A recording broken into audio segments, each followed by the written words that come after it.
Hi, guys. It's Dr. George. So I'll wait for a couple of you to come in. Thank you for joining me for Tucked In Tuesdays. I'm going to get on my phone so I can see those comments from my personal page as well. Man, it was a long day.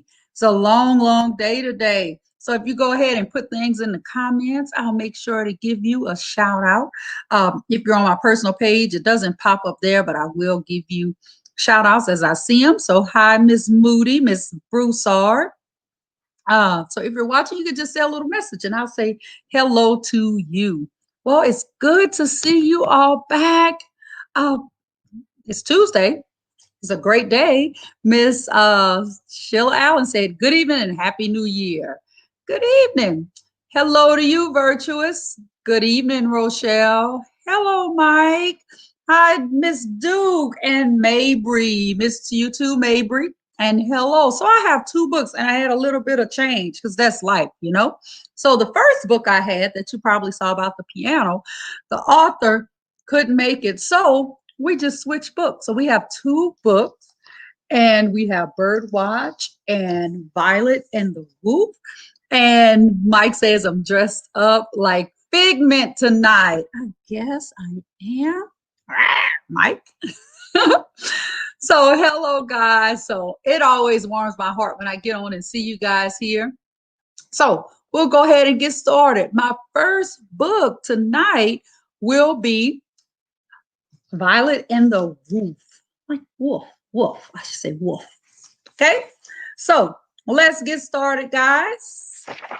And this story is by Rebecca Grabill.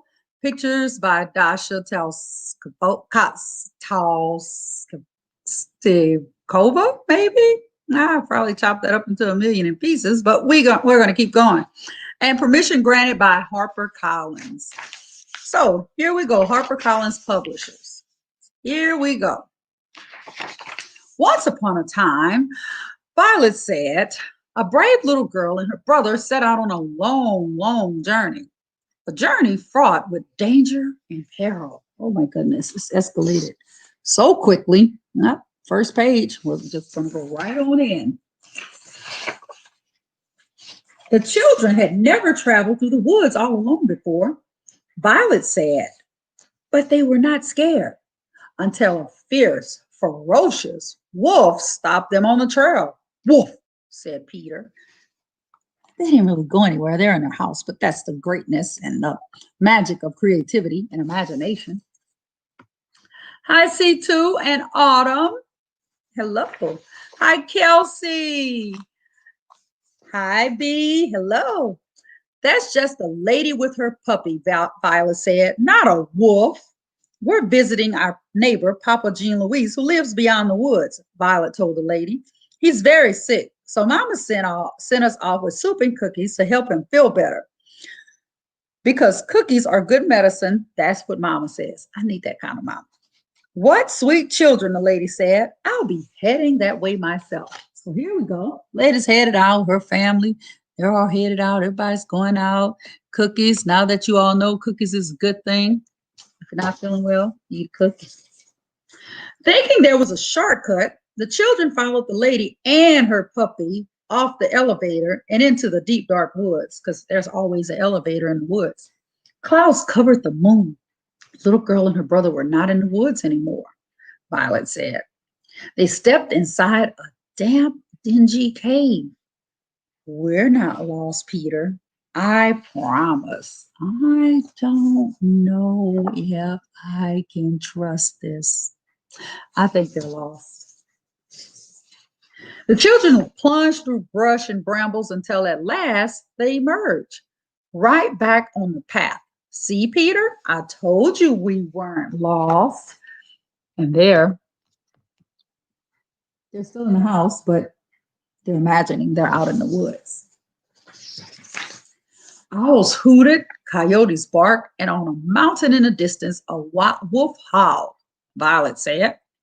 Don't worry, Peter. There are no real wolves in apartment buildings. Woof, because that's what the baby did. No wolves, but there are trolls. Hi, Velvet.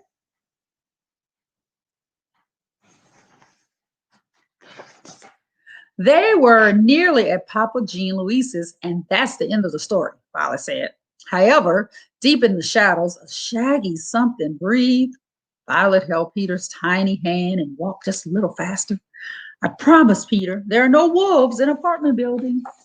So she tells him that again. They're using their imagination again. But something growled in the shadows. Violet ran, her wagon bumping and rolling behind her. There are no wolves, Peter. No wolves, no wolves. So she's getting a little afraid. She's dragging them along. She kept on running with a slobbery, panting creature right behind them until Papa Jean Louise's doormat welcomed Violet and Peter just ahead. He made it.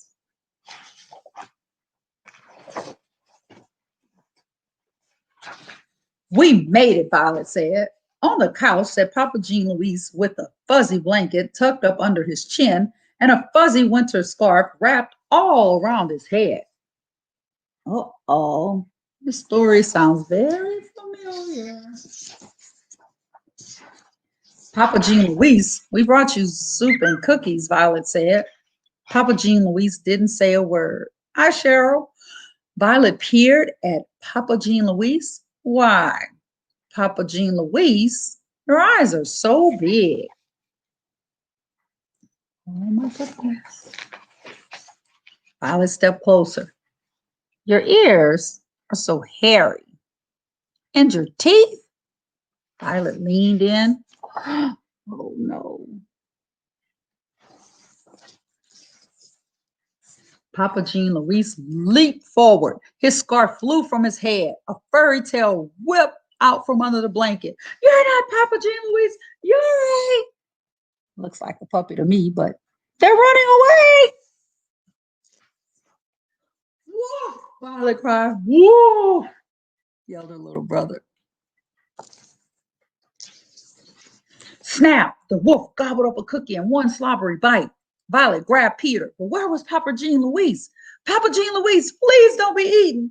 Violet raced down the hall. The wolf bounded past her. Leaped into Papa Jean Louise's bed, opened a mouthful of razor-sharp teeth, and swerved Papa Jean Louise on the nose.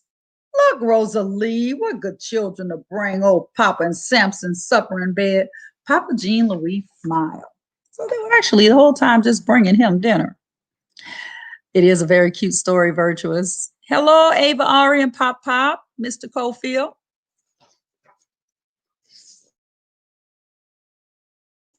Woof, Peter. See, Peter, I always said, I told you there are no wolves in apartment buildings. Just woofs. So a wolf and a woof. It's kind of sound the same. Hi, Mr. Denson. Violet decided her story needed a happy ending. Papa Jean Louise and his daughter Rosalie shared the soup with the children. And said Violet, but Samson, who was not a wolf, did not share the cookies. So that was a very cute story where they took the Red Riding Hood and took it, and the children were creative with it. So I absolutely love that. Love that little spin on that story. So our second book is Bird Watch. If you like birds, and my nickname is Bird. Here is Bird Watch by Christie Matheson. Permission granted by HarperCollins. What might you find when you go outside? Boys and girls, I'm just going to say it. Some of you don't go outside and play. When I was little, I only had that option to go outside and play. We didn't have a Nintendo, and by the time we got one, we could only play it for an hour, and it's 6 of you, so it really ended up like 3 minutes. So we played outside. So if you don't go outside much, I'll take you outside through this book. So here we go. There are treasures hiding in the trees and on the ground and in the air. If you go outside and look carefully, you just might find them there. And look at all the pretty birds. There's a chickadee, a warbler, a bluebird, a dove, a sparrow, hummingbird, a hawk, wren, a robin, and an owl. All those right under your little nose. On a beautiful morning, you just might find 10 black-capped chickadees perching in the trees. They are your first treasure. Do you see them all? And there they are. If you buy this book, you can see them all hidden along in the tree. I'll leave it up just a second so you can at least find 3 of the birds. So I'll zoom it in. Mabry, you see the birds? See 2. You see the birds? Do you see any of them? If you see them, you can put the number you saw. Good try, guys. As the chickadees fly away, you just might find 9 bluebirds landing nearby. Their feathers look mostly blue, but some have orange feathers too. And time for you, just a little few seconds. Can you find those blue jays? I'm going to give you just a little bit. Do you see any of them? They're all over. Fine, you can go bird watching in this book. If you look closely, you just might find 8 sparrows hiding near the ground. Make a wish and whoosh, blow on the dandelions. But there's 8 sparrows. I'm going to help you guys. There's 1. There's 2. One right there. There's 3. I found another one. There's 4. Oh, goodness. 5. Oh, it's the opposite. 5. 6. How many am I looking for? 8. Oh, my goodness. 2 more. This might be one up there. Right there. And there's one. Goodness. As a few raindrops fall, you just might find 7 wrens singing, try to spy their stripy tails. So they have little stripy tails and they're tiny. There's one. Look at all the little tiny birds. And I spotted one right there. So it's 7 on that page. While the wrens take cover, you just might find 6 robins looking for worms. Aha! One has a worm in her beak already. So there's some robins. There's a monarch. That butterfly is a monarch.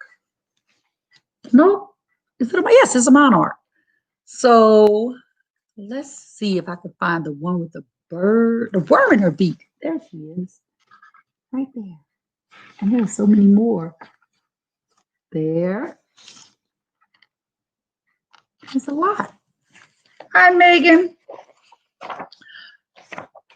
When the blue sky returns, you just might find 5 sunny yellow warblers. Well, there's one. Could there be more? Turn the page and you just might find. So I spotted it in the tree. You guys see it? Right there. Right there in the tree. Good job, White Mabry. Another warbler. Now there are 2. But where are the other 3? Because we have 5, right? And we've only found 1 and now 2. Oh, nope. Nope, that's 2, 3. There's 3 on this page. They are hard to find. There are. My. While you wait for more warblers, you just might find a bee, a spider, a red ladybug, a delicate dragonfly, and a slimy banana slug. Hi, Victoria Martinez. Hello. So, yes, beautiful artwork. And hi, Dr. Nice. She's not here yet, but she always comes. So I'm going to give her shout out. So, a red ladybug. I'm going to read that page again because one of my favorite insects are on this page. While you wait for more warblers, you just might find a bee, a spider, a red ladybug. That's me. A delicate dragonfly and a slimy banana slug. So I found that little slimy banana slug right there. So now I have to find those other warblers that are hiding in the tree. I guess somebody's going to have to find this book to help me with that. But I see the dragonfly. There's bird watching this cup. There's the little bee. Now I have to find. There she is, right there. The ladybug. Hi, Tyler. As the slug slinks along, you just might find 4 doves cooing. Count them quietly so you don't scare them away. Hi, Melvin. So we're gonna count the doves very quietly. Do you know that at our house, every year doves come here to hatch and we get to see them? Hi, Kylan from Miss Fountain's class. I'll make sure to let her know that you were here. So let's see. Here's one playing a little game of peekaboo. And there's 2 on this page. Whoa, 2 right there. And I got one more to find. Oh, there's the right there. Near the brightest flowers, you just might find 3 hummingbirds hovering. They're searching for nectar to sip. So here's my little ladybug, and there's 1, 2, 3. So 1, 2, and 3. So that's 3 hummingbirds. I hope you're getting sleepy. Well, hi, Patty. Hi, Monica. While the hummingbirds snack, mice scurry about. How many can you see? Uh-oh, you just might find 2 hawks eyeing those mice. So here's my mice right here. There's 1. I saw them right away. And there's the other one, the little one in the corner. And the hawks are looking for them. Hi, Sue. Hi, Patty and Carl and Adrian and T. Hello. The hawks are soaring away, soaring away. Can you see the hummingbird who zipped up to tease them? She is tiny, and the hawks just found that she is very brave. So here are the huge hawks, 1, 2, and look at her in comparison to size. Look how little she is. But she's brave. She's up there. Hi, Dalvin. When the sky grows darker, I just might find 1 more beautiful bird. Who could it be? Turn the page to see. So if it's nighttime and there's a bird out, what kind of bird would it be? Type that in. If it's at night and the bird is peering out, what bird? Hello, Joel. What kind of bird could that be? I'm waiting for you to type it in. A bird at night. I'll give you a little hint. There's little eyes right there. What is that? What kind of bird is that? Because there's a punchline. I'm about to crack myself up. Anybody can guess what it is? It's an owl. That's who. Yes, Miss Duke. It's an owl. That's who.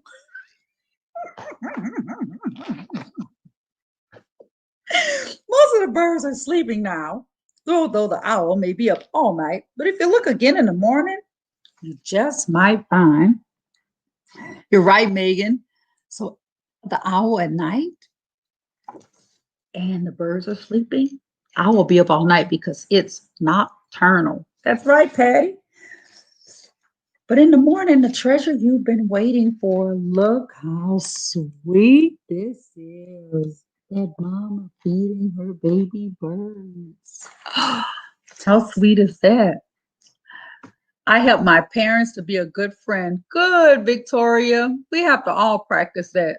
Thank you for helping them do that. And Virgil is cracking up like me. That is too cute, Miss Duke. So in the back, there's more about birds and bird watching. So if you're a little one or an adult that likes that, go ahead and the name of the book, this book is Bird Watch. Mike says, glad to hear that he tries to be a good friend as well. So our two books that we read tonight. And thank you all for joining me. We're Violet and the Wolf. And my takeaway from this book is do not let COVID or anything else stop you from advancing out in the world. What we've been doing at school is every afternoon we get on for dismissal Zoom, and because online you can look at the San Diego Zoo, the animals for free. You just watch them. They're very quiet. Can't hear them. But don't let COVID stop you from exploring the world. Get on there and do those virtual field trips and in your house. My second one, Birdwatch. Love this book. Love this book. They're both about outdoor and being adventurous, but there's beauty in everything that we see, and every day there's a little bit of beauty. We just have to learn how to embrace it. Dr. George, you are truly a godsend. May you have an abundance of health, wealth, and joy. Thank you, Poncho. Thank you, Mr. Cofield. So, guys, thank you. But I have a huge announcement today, and goodness gracious, I don't even, because this is backwards. Guys, so next month is African American History Month. So I have been working with authors, and we're going to, hi, Ashley. Hi, Amy. So for a really long time, I've been wanting to do this, but I never really planned it out. So you're going to meet every author of every book that we read, the authors that are not part of the African American History Month. We'll still read the books, but you'll meet the authors. And one author I want to highlight, you've all seen them online. You know that poem, I Ain't Got a Pencil? I know that's not proper grammar, but it's a poem and educators use it all the time. So I ain't got a pencil. Well, Mike says, exactly. I'm not letting COVID stop me from exploring the world. I'm making money. I'm going to Tampa this weekend for the RV show. Wow, Mike. And Victoria said, it is a good time. It is to be adventurous. So be safe, Mike. Wear your mask. Be safe. So I will say this, Mr. Joshua Dickerson will be here and he will read his book, or I'll read his book, but you'll get to meet many, many authors. Some nights you'll meet two authors. Next week, boys and girls, there's a 7-year-old author, 7 years old, that wrote a book about my big curly afro. So she'll be on next week, and she's from Louisiana, but she'll be on. So if you're interested in writing a book, make sure, Mike, you got a fan club there. Make sure that you tune in. Thank you, Ms. Duke and Ms. Knight. They say how excited, and it's awesome. So excited. So the little 7-year-old will be on next Tuesday, so you'll get to meet her. And following that, you'll learn lots and lots from the authors from next month. So thank you all for joining me. As I say every Tuesday, if nobody else tells you, Dr. George loves you. Make sure that you are safe. Be the good in the world. There's a lot of things you can be, boys and girls and people that are listening, but good is the best thing you could be. Have an amazing night. Love you guys. See you next Tuesday.